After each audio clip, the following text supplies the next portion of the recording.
The sound of the pen scraping across the divorce decree echoed louder in my head than it ever should have.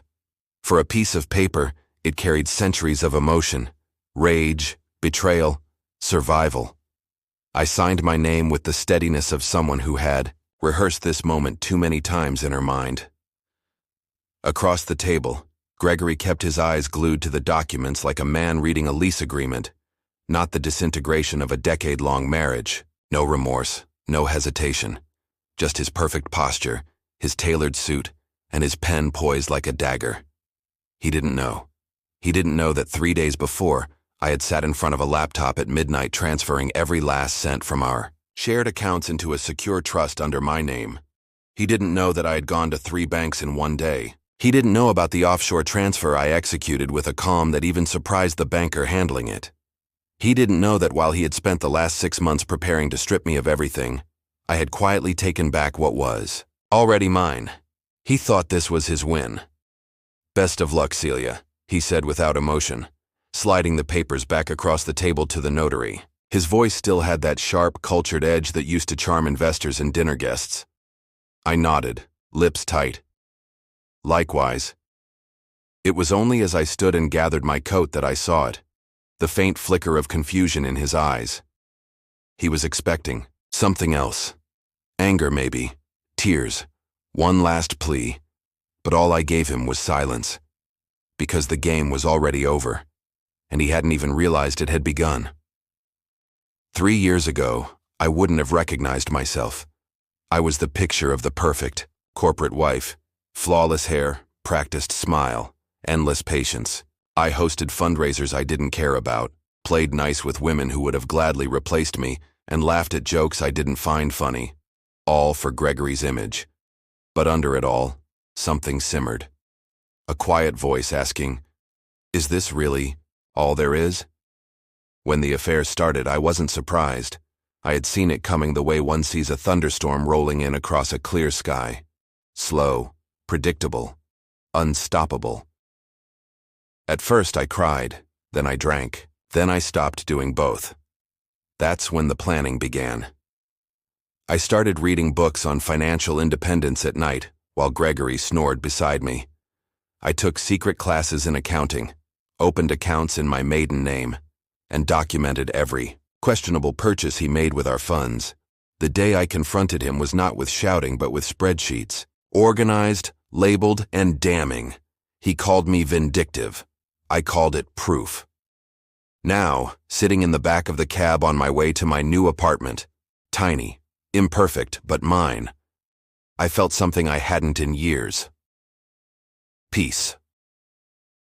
The city passed by in a blur of lights and noise, but inside I was quiet. Gregory had taken years of my life, my youth, and my trust. But I had taken something back, and soon he'd realize that what I took wasn't just the money, it was control. The new apartment smelled like paint and unresolved dreams, but it was mine. A modest one-bedroom on the 3rd floor of an old building, with no elevator and creaky wooden floors. The kind of place Gregory would have mocked with a smirk and a passive-aggressive comment about downgrading. But to me, it was a beginning. Not glamorous, not luxurious, but honest. I placed my bags on the floor and stood there for a moment, just breathing. No more surveillance, no more pretending. Just the hum of traffic below and the promise of solitude. I looked around. The walls were bare, the kitchen tiny, the furniture non-existent. And still I smiled. Because everything here was mine. Earned without compromise. Chosen without fear. I walked over to the window and looked down at the street, watching strangers pass without knowing anything about me. That anonymity felt like freedom. For years, my name had been attached to his, Celia Hammond, wife of Gregory Hammond, CFO, rising mogul, social butterfly. Now I was just Celia again. No titles, no masks. The phone buzzed. It was a message from my lawyer. Funds secured, final balance confirmed, we're all set. Call me if you need anything. I stared at the screen for a moment, a strange mix of emotions swirling. Relief, pride, guilt, even a whisper of vengeance. Not because I enjoyed what I'd done, but because I had to do it to survive. Gregory had built a castle on my sacrifices. He had never expected the queen to leave with the crown jewels. Later that night, I sat on the kitchen floor eating cheap takeout and sipping wine from a mug. And it was perfect. No catered dinners, no fake laughs, no crystal chandeliers. Just me and a quiet sense of justice. That's when it hit me. He still didn't know. At that very moment, he was likely pouring himself a scotch in the penthouse he thought he had secured, checking his accounts to see how much he'd won. He had no idea the zeros had vanished like smoke. He had underestimated me, as he always did, mistaking silence for weakness, kindness for naivety. But I had become someone else during those final months, someone sharper, harder, and yes, smarter. I hadn't just signed the divorce papers. I had signed my freedom, and the story was just beginning. The next morning, I woke with a strange sensation. No alarm clock, no scheduled brunch with his clients, no pressure to be presentable for someone else's world, just morning light filtering through thin curtains and the hum of a new life beginning. I made coffee slowly, as if each step were a ritual. No espresso machine, no imported beans, just instant coffee in a chipped mug. Still, it tasted better than any cup I'd had in that sterile mansion. It was the taste of independence. As I sipped, I opened my laptop and logged into the encrypted account I'd set up. The numbers were still there, solid, unmovable. I hadn't taken everything from Gregory, just what was mine by right. What he had stolen in silence, I had reclaimed in strategy. There were documents, screenshots, financial trails, proof that I wasn't a thief. I was a survivor. And survivors plan ahead. I had scheduled everything months in advance. The divorce papers were the last piece, the final curtain call to a performance he never knew he was part of. I had timed the transfers just before the signatures, split them across various channels to avoid alerts. I hired 2 independent financial advisors, under different names to validate the legitimacy of the movement. I knew his patterns, his weaknesses, his arrogance, and I had counted on them. I was right. At exactly 10:12 a.m., the call came. Gregory's number lit up on my screen like a flare in the dark. For a moment, I just stared at it. I imagined him, pacing in the penthouse office, confusion turning into panic, arrogance mutating into fury. Then I answered. Calm, neutral, prepared. Celia. He didn't say hello. His voice was sharp, already cracking under pressure. Yes, Gregory? What did you do? His tone tried to sound composed, but there was a tremor, a fear he had never tasted before. Where's the money? I assume you're referring to the joint accounts? You know exactly what I'm talking about. Now the composure fell, revealing the storm beneath. The business line is frozen. The savings, gone. The Cayman backup, Celia, the Cayman account is empty. What did you do? I leaned against the counter and took a long, slow sip of my coffee. What I had to. You vindictive. Careful, I interrupted. Remember, this call is probably being recorded on your end. Your legal team is aggressive like that. He went silent for a beat.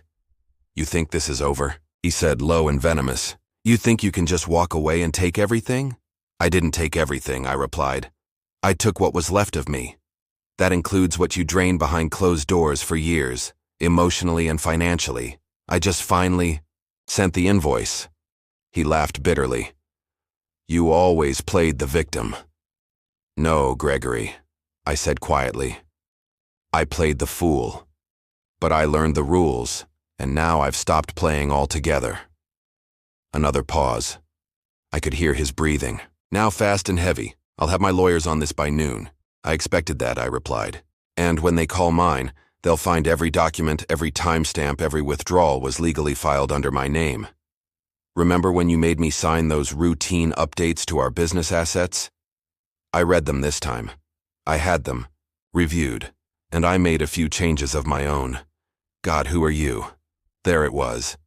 The real question. I'm the version of me you created, I said. The one who doesn't cry anymore. And with that, I ended the call. The silence after I ended the call wasn't peaceful.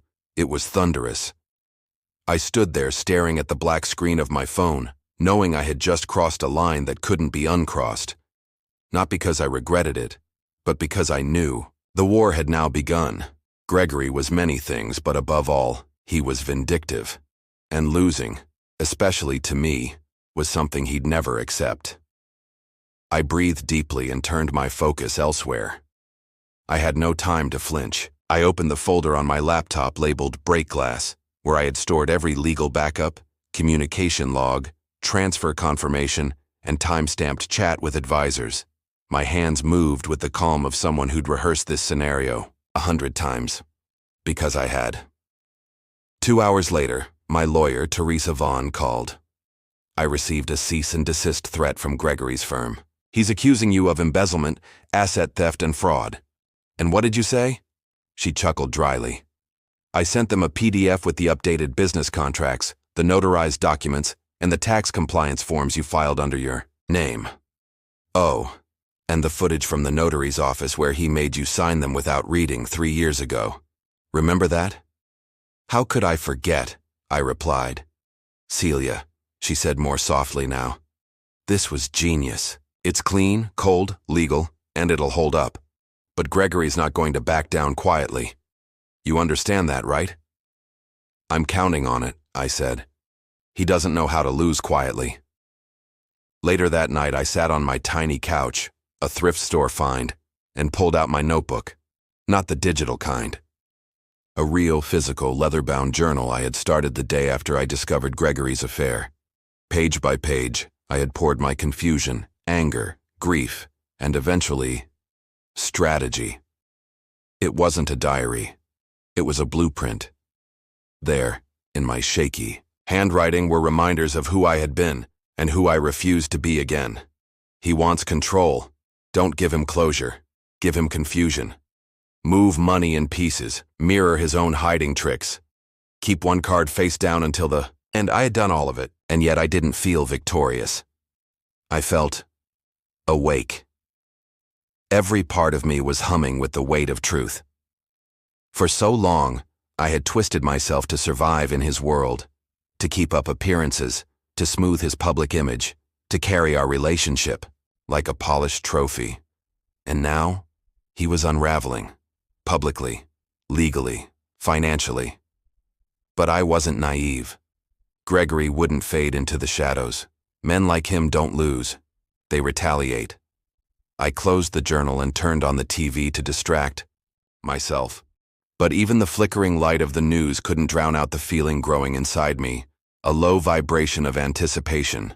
Not fear, not quite. It was something closer to power. A day later, my bank manager called to confirm that Gregory had attempted to reverse one of the transactions. He was denied. I could almost see him, throwing the phone across his office, screaming at his assistant, demanding to speak to a supervisor. His empire wasn't crumbling. It was being reclaimed, brick by brick, by the woman he dismissed, and... Still, I hadn't used my final card. Because hidden inside my encrypted drive was something more than financial. It was personal, a recording. Not staged, not manipulated, just truth. His voice years ago, laughing drunkenly with a colleague over a speakerphone call he forgot I could hear. They talked about me like I was a pawn, a placeholder, a beautiful liability. That file was my ace, and if he pushed harder, I'd make sure the world heard it, not for revenge, but for respect, and that he could never take back. The silence that followed was the kind that vibrated beneath the skin, not peaceful, but charged, as if the air itself held its breath. I stood in the kitchen of the apartment I now called home, a place stripped of memories but full of echoes. The divorce had been signed. Legally, I was free, but emotionally I was walking barefoot over glass. It wasn't the money I had moved that haunted me. It was the knowledge that I had done it as a shield, not out of revenge, but survival. He would have bled me dry, not out of need, but for sport. He didn't want partnership. He wanted control until the bitter end. And when I slipped the rug out from under him, I saw a flash in his eyes. Not of heartbreak, but humiliation. That image clung to me as I moved through my day. The way he gripped the table in court, the way he didn't even ask why I did it, just stared at me like a stranger who had broken a silent rule. Now, with the storm settled, I expected peace. But instead, something else arrived. Guilt's twin, uncertainty. What had I become? The night came with a heavy sky. Rain traced patterns on the window, and I curled into the couch with a glass of wine I didn't even want. I looked at the unopened boxes in the corner, not of things, but of reminders. My mother's old photo albums, letters from college, a wedding gift from a friend we no longer spoke to. They sat there like relics of a life paused. I took one box, the one with the thick ribbon still tied around it, and opened it slowly. Inside was a stack of notes, ones I had written but never sent, drafts of goodbye, angry midnight monologues, and in between, one letter I didn't remember writing. It was dated the week after our wedding. I don't know how to tell you. This, it began, but something about the way you look at me, like I'm already yours to break, makes me want to run. I read the line 3 times. My hands trembled. That's when I realized I had known all along. The seeds of this ending weren't planted last year, or even during the first fight. They had been sewn into the vows, hidden beneath the dress, and buried in my silence. I hadn't walked into a trap. I had walked into a story I thought I could rewrite. The next morning, I did something I hadn't done in months. I dressed not for comfort, but with purpose. I pulled on my blazer, tied my hair up, and stood in front of the mirror like I was stepping into battle. Only this time, it wasn't against him. It was for me. I arrived at the firm where I had once been partner and asked to speak to Michelle, the woman I had trained before everything fell apart. Her eyes widened when she saw me. "Wow, I didn't think you'd ever come back," she said gently. "I'm not back," I replied. "I'm here for something else." We sat in the lounge. I pulled out the thick folder I had prepared during the sleepless weeks before the divorce. Inside was a proposal, one that had nothing to do with law. "I'm starting something new," I said. "Something for women like me, who lost their voice in marriage, who found their power again in the wreckage." Michelle looked at me like she was seeing a new person. Maybe she was. "I want you on board," I said. "You have a mind for justice, but more than that, you understand people." There was a long pause. Then quietly she nodded. "Let's do it." And just like that, for the first time since, the papers were signed. I didn't feel like something had ended. I felt like something had begun. The buzz around the new project grew faster than I anticipated. What started as a whisper of an idea was now becoming a foundation. Michelle brought in 2 other former colleagues who, like me, had seen too many women fold under pressure. Not because they were weak, but because no one had shown them how strong they already were. We called it the second voice. Not a firm, not a charity, a movement. Within weeks, we had rented a modest office space above an old bookstore, the kind with creaky floors, soft light, and the smell of yellowed pages in every corner. It felt right. We painted the walls with color. We filled the rooms with voices, and most importantly, we listened. Every woman who walked in carried a story like mine, twisted with shame, pride, pain, survival, betrayal, resilience. We didn't promise to fix them. We promised to witness them. And that, it turned out, was what most needed. One day, a woman named Carol arrived. She looked nothing like me. Older, taller, eyes hardened with years of keeping secrets. She sat in front of me and didn't say a word for 10 full minutes. Then she whispered. He left, me with nothing but a dog and a garden. I didn't say, "I'm sorry." I said, "Tell me about the garden." She looked up. For the first time, her voice steadied. It was the only thing I could still grow that he couldn't ruin. And I knew we were doing something right. But life, as always, has a way of testing you just when you start to breathe freely. It was a Thursday evening when I got the message. From him. Meet me, just once. Please. It had been nearly 4 months. 4 glorious, brutal, cleansing months of distance. The last time I saw him, he was staring at me in court as if trying to decipher what I'd become. And now, he wanted to talk. Every bone in my body said no. But something deeper, not curiosity, not closure, something else, said yes. We met at the same cafe where he had once proposed to me. The irony was sharp. The light fixtures hadn't changed. Even the waiter looked the same. He was already there when I arrived. Not in his usual press suit, but in jeans and a jacket. Casual, pretending to be smaller than he was. I didn't come here to argue, he said quickly. I just wanted to apologize. I blinked. Of all the scripts I had rehearsed, this one hadn't been in any of them, he continued. I was cruel. I know that now. I tried to punish you because I was punishing myself. He looked older. Not in the hair or the skin, but in the eyes. That kind of aging that comes from running, out of people to blame. I know what you did with the money, he added, and I get it. I would have done the same. That part made me flinch. He would have, but for different reasons. I thought I could control everything, he confessed. Even after losing you. But you were always 5 steps ahead. I stared at him. Not out of pride. Out of sadness, because he still didn't understand. I wasn't ahead of you, I said softly. I was surviving you. That landed. His shoulders dropped. He nodded once. I know. I stood. I didn't need more. As I turned to leave, he said one last thing. I heard about the second voice. It's good. You're good at this. Didn't respond. I didn't need his approval. But for the first time, I didn't feel the sting of his words. They were just words. No longer weapons. No longer chains. Just words, floating in a past I had finally left behind. The night after seeing him again, I didn't sleep. I lay in bed with the ceiling above me like a blank screen, replaying every word he had said, every glance, every silence.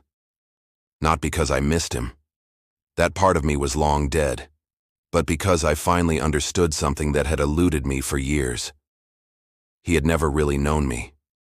He had loved a version of me that fit neatly beside his image, like a polished accessory, elegant, loyal, predictable. But the woman I had become, the one forged in the fire of betrayal and reinvention, was no longer a match for the fantasy he once tried to control.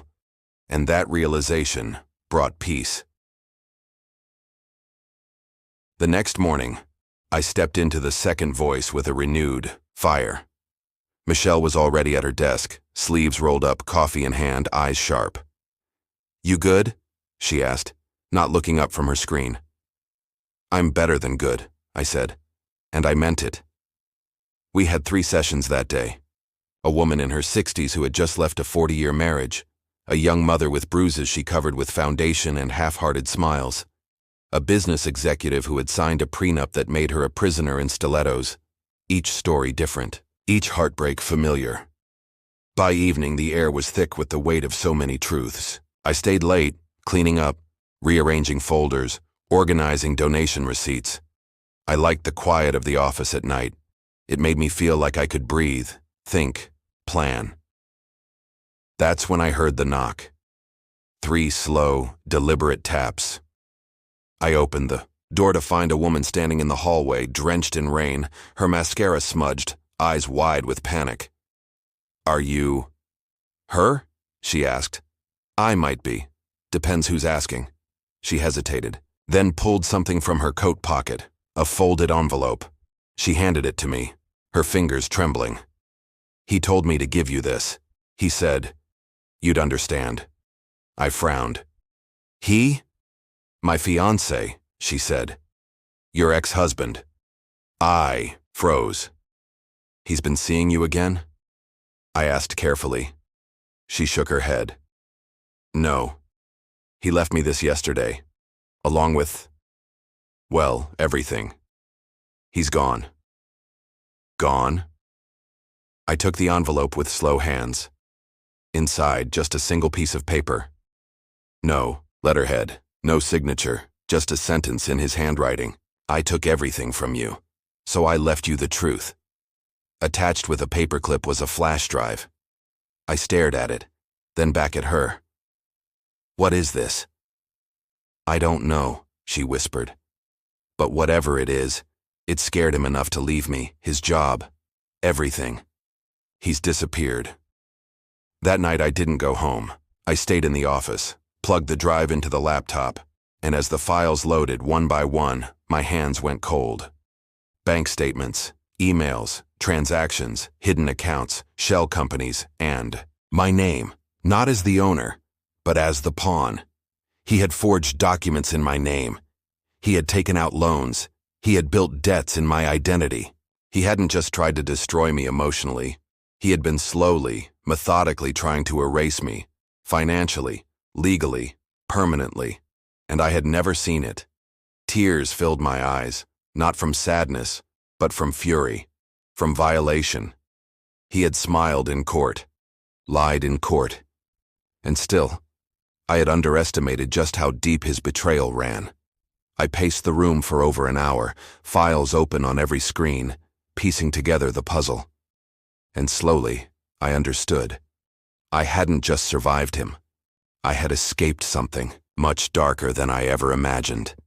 The next morning I called Michelle. I told her everything. She didn't flinch. She didn't gasp.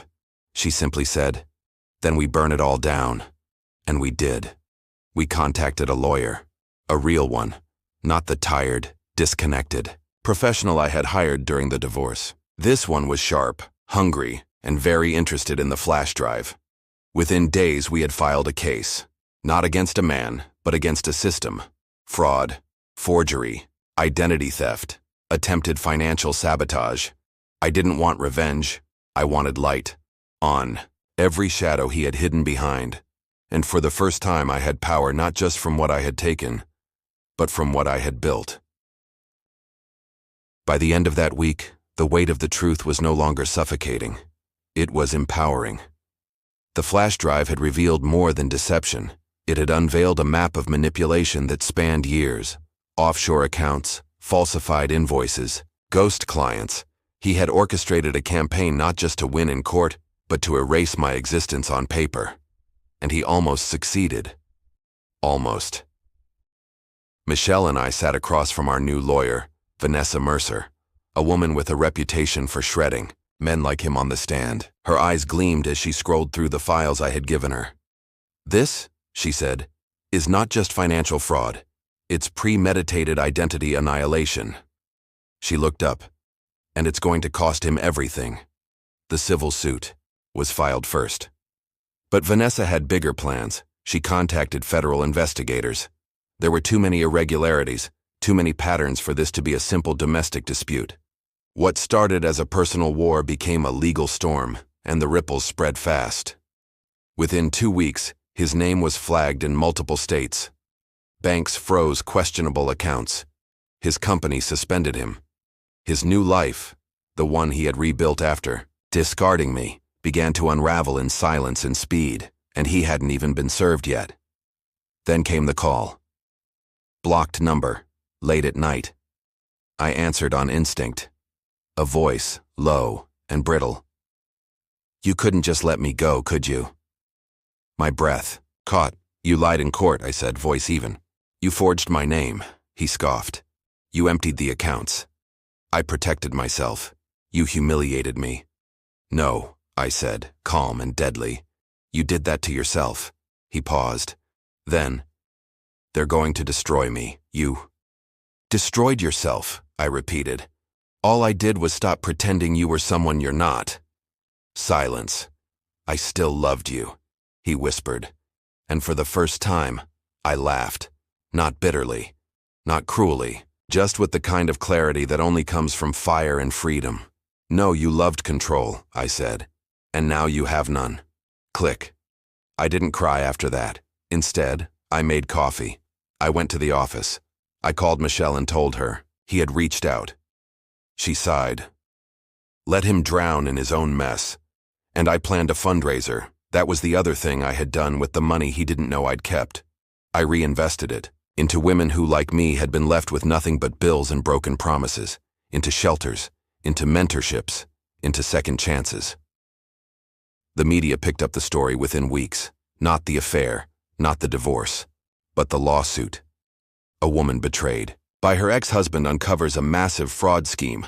Former corporate golden boy now under federal investigation. A grassroots foundation funding women's escape from financial abuse. They didn't know all the details. They didn't need to, because I had become something he couldn't anticipate. Visible, untouchable. The story caught fire online. Donations poured in.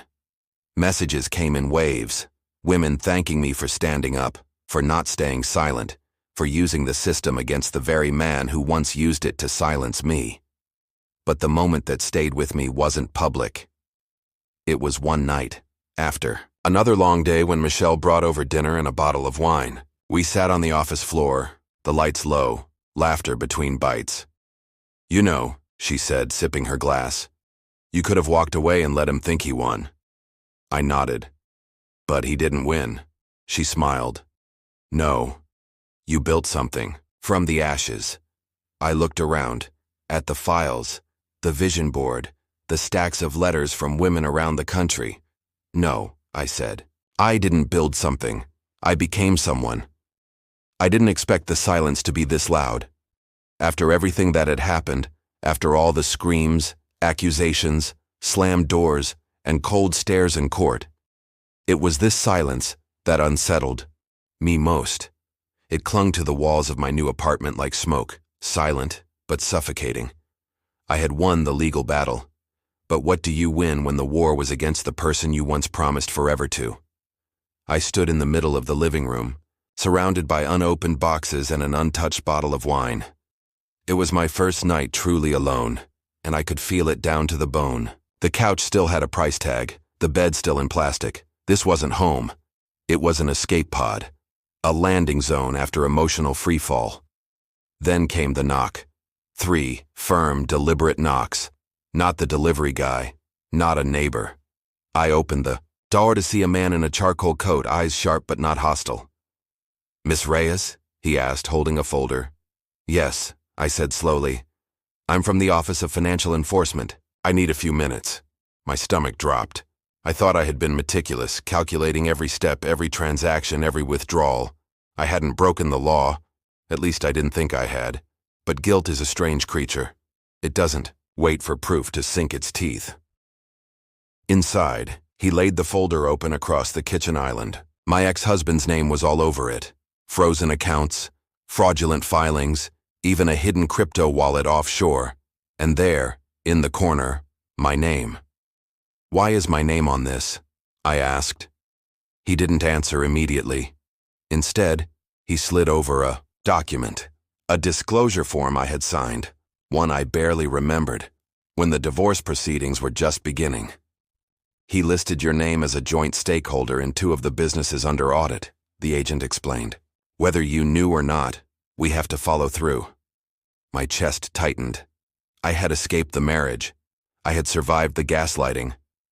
But had I unknowingly stepped onto a minefield? The agent softened his tone. "You're not under investigation, but we need your cooperation." I nodded. What else could I do?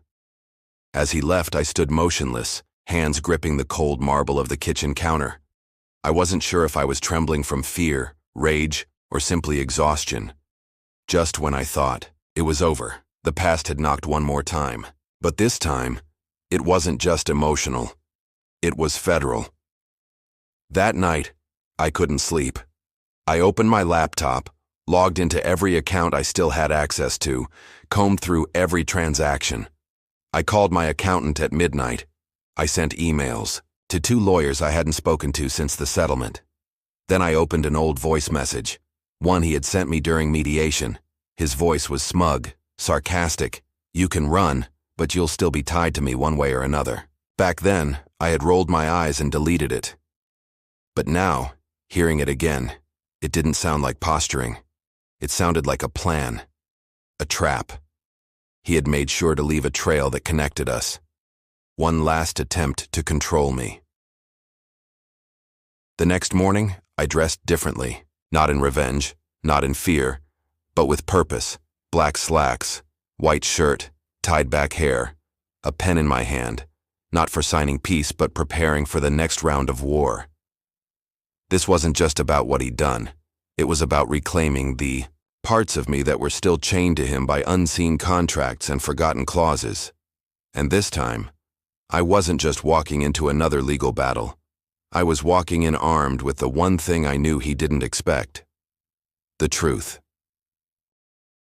The law office was tucked inside a building that looked more like a bank than a battleground. But I had learned by now, justice rarely came in dramatic gavel bangs. Most of it happened in quiet conference rooms where truth and lies sat in identical leather chairs. My lawyer, Denise, was already waiting with 2 steaming coffees and a stack of new documents. He was sloppy, she said without even saying hello. Sloppy and arrogant. That's our advantage. She slid the papers toward me. We've confirmed his filings. 3 shell companies in your name, all created within a month of the one divorce being finalized. I stared at the names. Hollow Creek Investments, First Horizon Trust, Evora Global. I didn't sign anything, I murmured. You didn't have to. He forged them. Digital copies, old signatures from shared documents. It's fraud. I should have felt vindicated. I should have stood up and yelled, I knew it. But all I felt was tired. A different kind of tired. The kind that settled deep in your bones. The kind that made you realize you hadn't just been in love with a manipulator. You had trusted him with parts of yourself you couldn't get back. We can move fast, Denise continued, but you'll need to give a formal statement. They might subpoena you. It won't be easy. I nodded. Let them. Later that week, I found myself in a government office under buzzing fluorescent lights, answering question after question. My hands were folded, my voice steady. Every time they showed me a transaction or a signature, I met their eyes and told them the truth. That's not mine. That's not my account. That's not my doing. But beneath every word was a scream I couldn't let out. The investigator closed the file slowly. Your cooperation helped. He's going to face charges. I didn't smile. I didn't cry. I just inhaled and exhaled, like I'd been holding my breath for 3 years. Walking out of that building, the city felt louder, clearer. I noticed. The wind against my face, the children laughing near a food truck, the way people bustled past each other like they had purpose. For the first time in a long time, I felt part of it. I wasn't just surviving anymore. I was participating. I went straight to the bank, not to check a balance, to close an account, the last one we'd ever shared. I stood there as the teller, clicked her keys, printed forms, and said cheerily, "You're all set." When I walked out, I had no keys to give back, no ties, just a quiet heart beating stronger with each step. Weeks later, the news came in. He had accepted a plea deal, fines, supervised release. His reputation as a businessman, ruined. The assets he tried to hide, seized. The companies he thought would secure his future, dissolved. And the name he had dragged mine through, cleared. But I didn't celebrate. I didn't post anything online. I didn't call friends to gloat. I went home, lit a candle, and made peace with the woman who had once loved him. Because the real victory wasn't about bringing him down. It was about raising myself back up. I picked up a pen and wrote something I hadn't dared to write in a long time. Chapter 1. And below that, the title I chose for the next season of my life: Freedom. The courthouse steps were quieter that morning than usual. Maybe it was the gray sky hanging low, or the echo of distant sirens, but everything felt slower, heavier. I adjusted the scarf around my neck and held the envelope tighter. An envelope that now contained something far more valuable than money or apologies. Inside were copies, receipts, statements, and a letter I never thought I'd write. My partner, David, stood beside me. Not ex-husband, not attorney, my business partner. The one who knew the numbers, the schedules, the truth. He had been silent for most of the past year, unsure of how deep he could be pulled into my crumbling marriage. But today, he chose to speak. "You ready for this?" he asked. "No," I replied, "but I'm going anyway." The courtroom was warmer than expected. My ex-husband already sat inside, his new fiancée beside him, her smile rehearsed, like everything else about her. He didn't look at me. He never did during these hearings, as if pretending I didn't exist might erase the mess he created. But messes don't disappear. They wait. And today, this one had a spotlight. When the judge entered, we all rose. And when I sat again, I wasn't the same woman who had once wept in that very seat. I had changed, hardened, grown, but I hadn't turned bitter.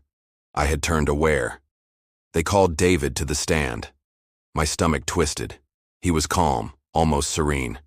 With every answer he gave, layers of lies my ex had built crumbled. The business. Accounts weren't mismanaged, they were manipulated. The income reports weren't accurate, they were fabricated. And then, David said the one sentence I knew would end it all. She signed everything, but he withdrew funds before she ever saw the paperwork. Gasps in the room. The judge leaned forward. My ex-husband's attorney scrambled to object, but it was too late. The truth was out, and David, with his calm tone and precise records, had become my anchor in a sea I thought would drown me. When it was over, and the courtroom emptied, I sat there for a moment, not out of shock, but to breathe. Fully. Finally. Outside, David waited. He didn't say a word, just handed me a coffee. "You're free," he said, and for the first time I believed it.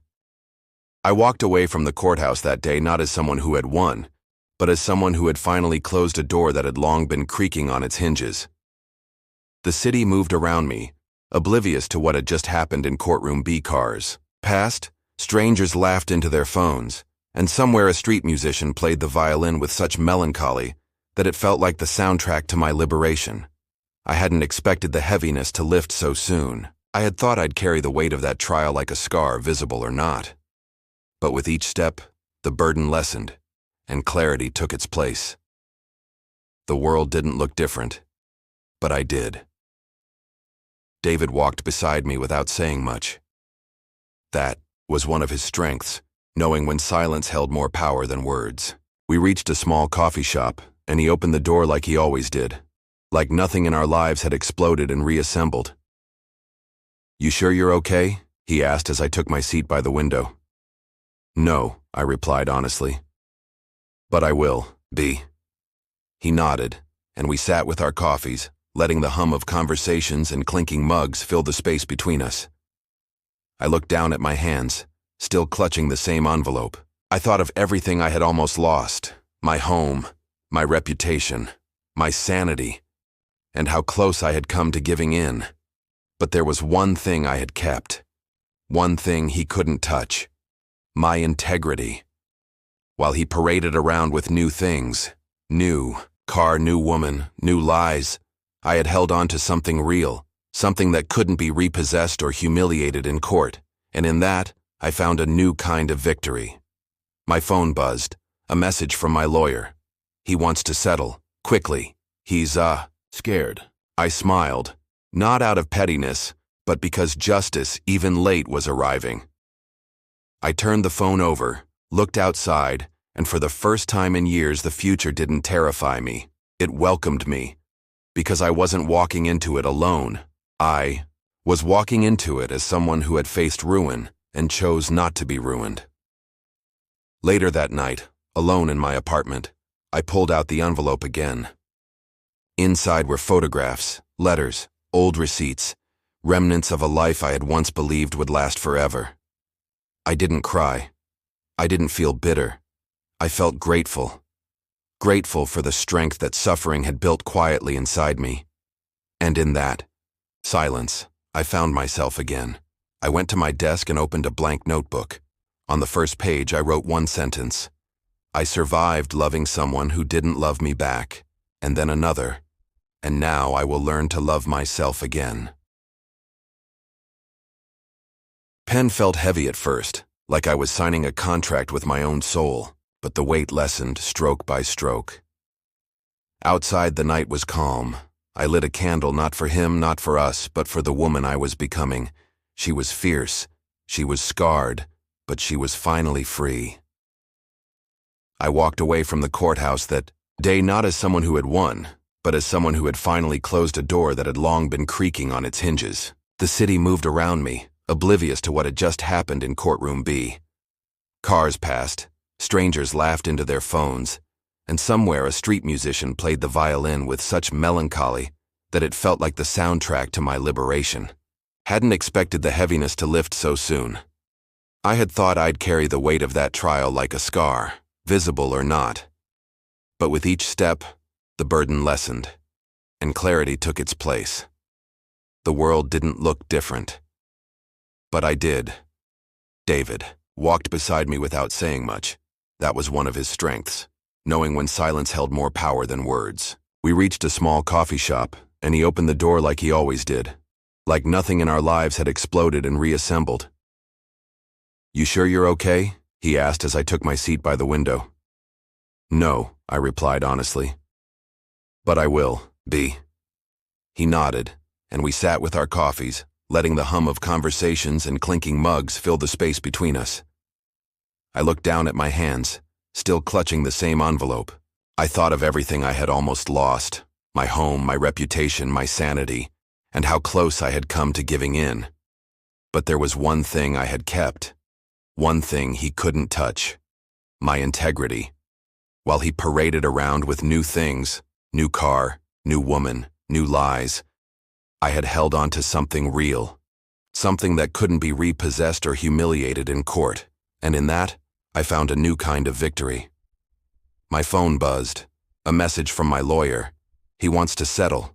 Quickly, he's scared. I smiled, not out of pettiness, but because justice, even late, was arriving. I turned the phone over, looked outside, and for the first time in years, the future didn't terrify me. It welcomed me, because I wasn't walking into it alone. I was walking into it as someone who had faced ruin and chose not to be ruined. Later that night, alone in my apartment, I pulled out the envelope again. Inside were photographs, letters, old receipts, remnants of a life I had once believed would last forever.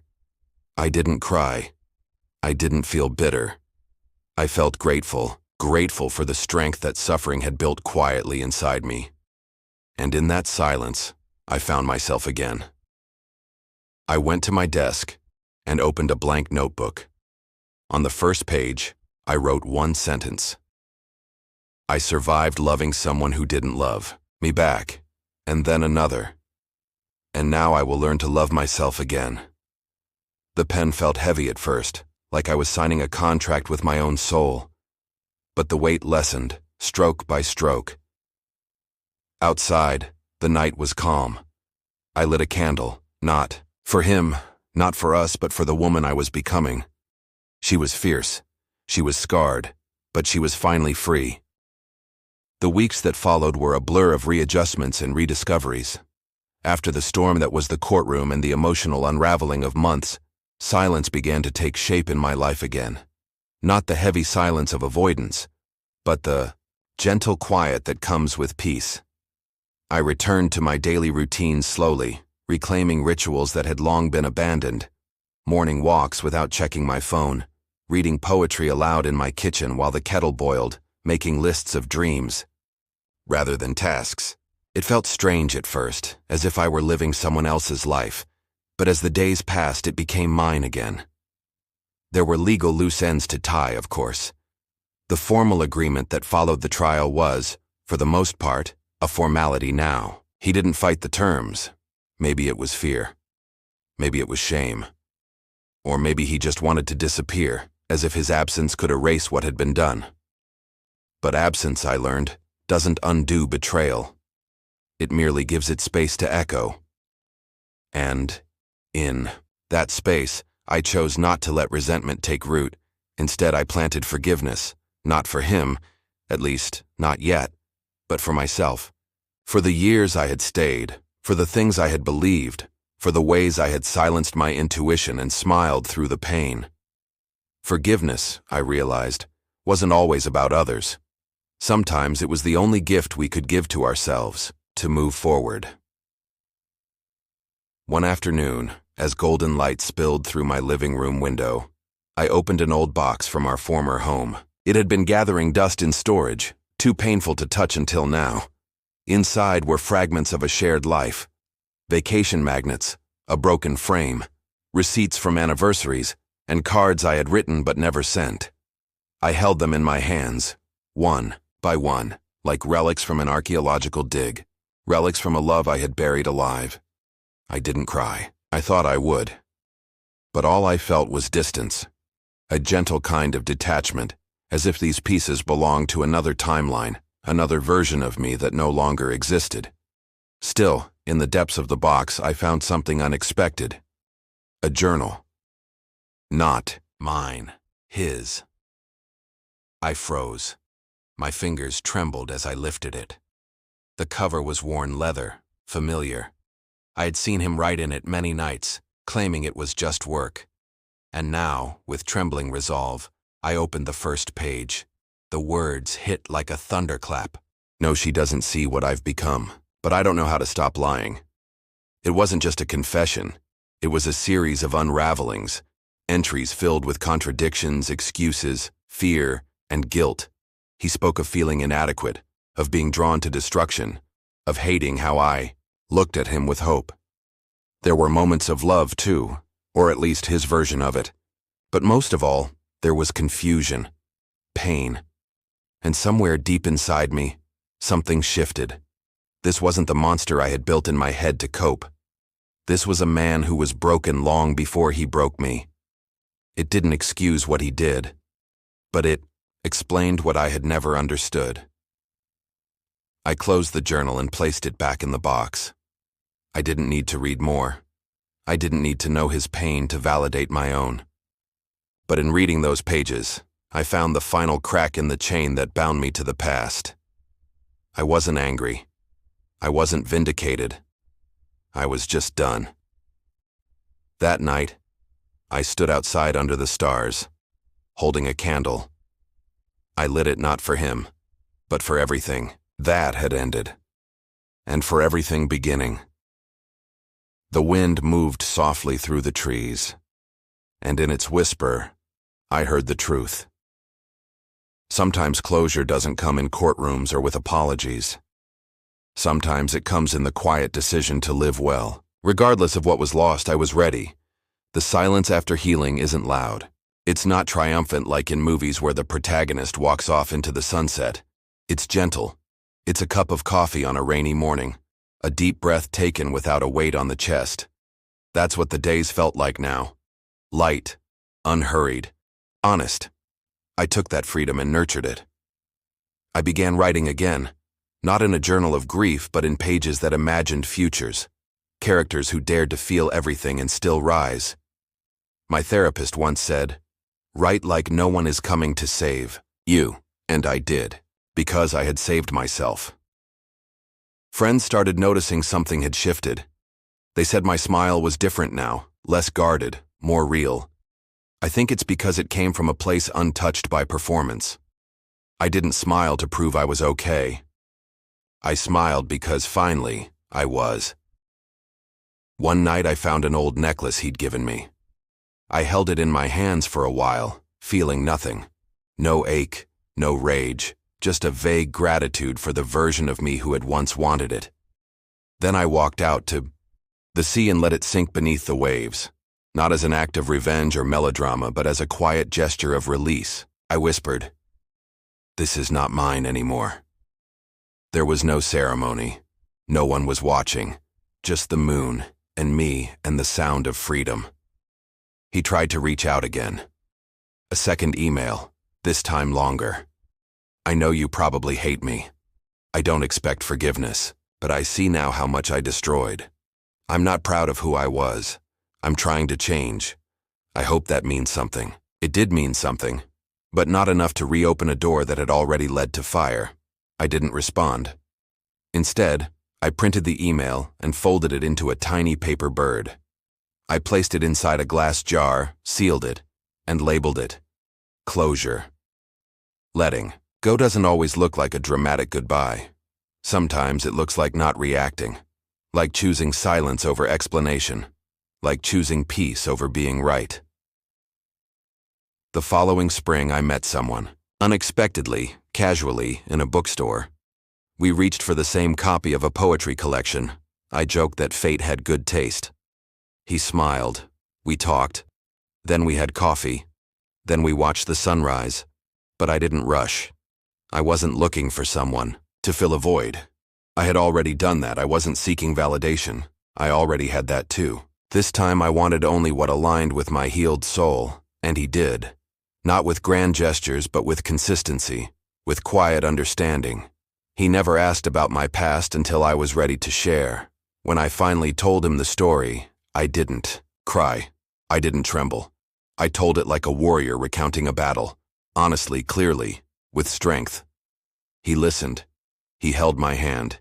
He didn't say, "I'm sorry that happened to you." He said, "You're incredible for surviving that." And that was enough. Because survival is not just staying alive. It's learning to thrive again, to dance, to laugh, to trust, to walk into love without dragging the chains of the past. Years later, I passed by the old courthouse where we finalized our divorce. I looked at the building not with bitterness but with strange gratitude. That place marked the end of an illusion and the beginning of truth. And that truth was mine. He took the house, the car, even tried to claim our shared friends. But he could never take my integrity, my resilience, my soul, because I left that marriage whole. Not because he allowed it, but because I chose it, and today, I stand tall, not in spite of what happened, but because of who I became through it. Some stories end when the last period is written, when the curtain closes, or when the papers are signed. But others continue to echo within those who lived them, even when there are no more new words or chapters to follow. This is one of those stories. It wasn't about revenge, although it began with pain and betrayal. Nor was it about justice in the traditional sense, of courtrooms or documents. Above all, it was about liberation, about understanding that sometimes letting go is not weakness. It is the greatest act of courage someone can choose. Signing. The divorce papers was a rite of passage, a final dot that seemed absolute, but in truth, marked the beginning of something far more important, the rediscovery of herself. The moment she revealed she had emptied the accounts before he could fully destroy her was symbolic, not just of strategy, but of resilience. It was her way of saying, "You hurt me, but you didn't break me." It's easy to judge actions when watching a story from the outside. But no one else knew how many nights she cried herself to sleep, how many screams she swallowed just to keep appearances, how many times she silently prayed to God to be seen, understood, respected, and when she realized that would never come from him, she made the choice to become the woman who would save herself. Because the truth is, not all love saves. Sometimes, love chains us, and breaking free from a love that hurts is the greatest gift someone can give themselves. Along the journey, she didn't just rebuild her life, she rebuilt who she was. And that's the most powerful part of this entire path. It wasn't about punishing her ex-husband. It was about finding herself again, about learning to trust the mirror, to walk with her head high even when the world told her to look down. The reflection left for those who witnessed or read this story is clear. There are moments when fighting to keep what's already dead is no longer worth it. Sometimes, holding on is what distances us the most from our essence. And what seems like loss at first might actually be the only path to a life that is real, built on respect, truth, and self-love. She walked away from that relationship with scars, yes, but not with open wounds. She learned to turn them into maps of wisdom. Every pain became a direction, every tear, a compass. And when she finally looked back, it wasn't with hatred, but with understanding, with peace, with gratitude for having survived. This story speaks to everyone who has ever felt small within a relationship, who has doubted their worth for asking for the bare minimum: respect, loyalty, partnership. It's an open letter to those who were made to feel like they were too much or not enough. A direct message, you are not alone, and you are not wrong for wanting more. In the end, she didn't take the car, the house, or the friends who sided with him, but she took what no one could ever replace, the inner strength of someone who walked through fire and emerged standing, her self-worth restored, her faith in herself renewed, and that no material possession could ever substitute. Today, she doesn't need to prove anything to anyone, because those who truly know her understand. Those who truly saw her remember, and the one who lost her realized far too late the treasure he once held. And so this story ends, not in rage, not in victimhood, but in victory, a silent, mature, complete victory. Because true triumph isn't about destroying the other. It's about rebuilding yourself and walking forward with a clean soul, a light heart, and the certainty that you did what was necessary to live again.